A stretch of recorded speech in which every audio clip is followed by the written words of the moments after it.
My name is Wade Troutman, and I'm a farmer out in the state of Washington, near Grand Coulee Dam. I became a supervisor 40 years ago.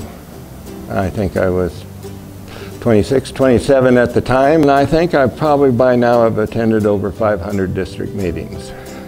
The conservation districts do matter, and I think it's part of my family's story. My grandfather was one of the survivors of the dirty 30s, and it was our particular county was hit very hard by the Depression and stuff, and it was totally depopulated. We'd raised the most wheat in the county in the 1920s. By the end of the 1930s, the production was almost zero. The farms were abandoned, and the country was depopulated.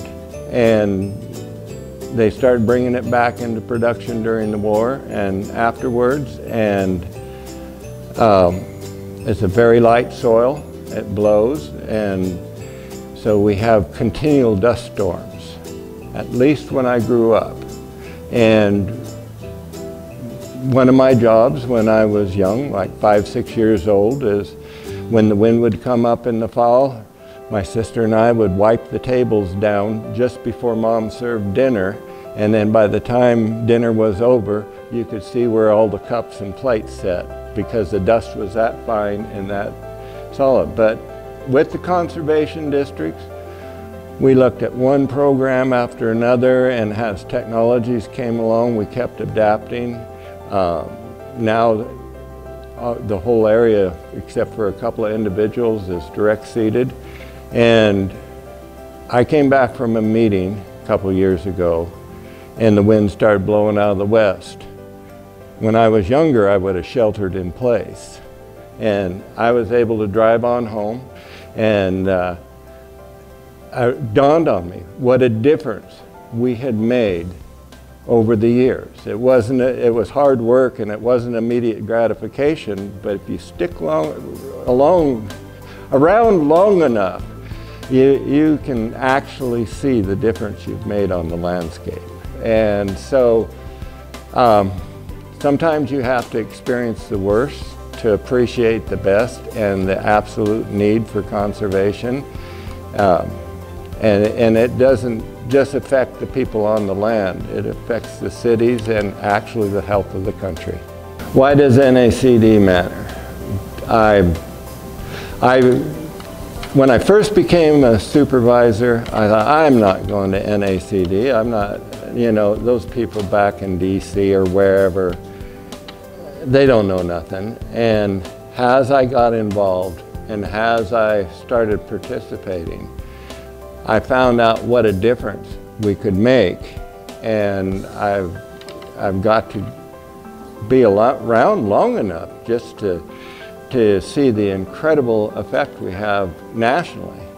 And I was terrified to talk to senators or representatives. I really was. And then, you get there and you show your passion and you know what you're talking about, and they really listen. So, but they listen to NACD. They listen to what we're about, because it's good stuff.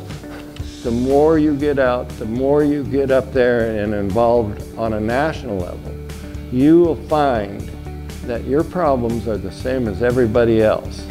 I mean, I live in the middle of nowhere, 50 miles from the nearest store, and in a very dry, arid place, very rugged.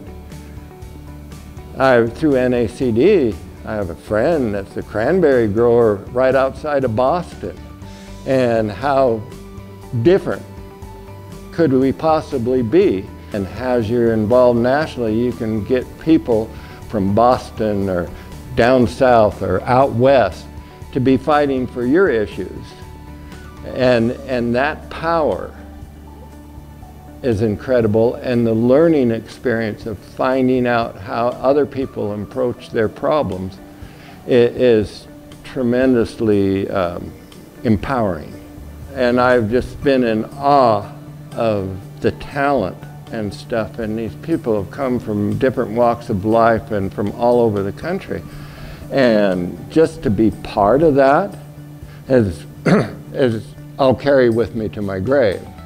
I get to practice conservation every day. I get to see how these programs really work. And I think I've been very fortunate to have a foot in both worlds. I get to learn every day. You get around these people, you learn constantly. So I like learning. Our legacy is how to solve these new environmental challenges and do it in a locally led way and from this grassroots up. And it really makes a difference.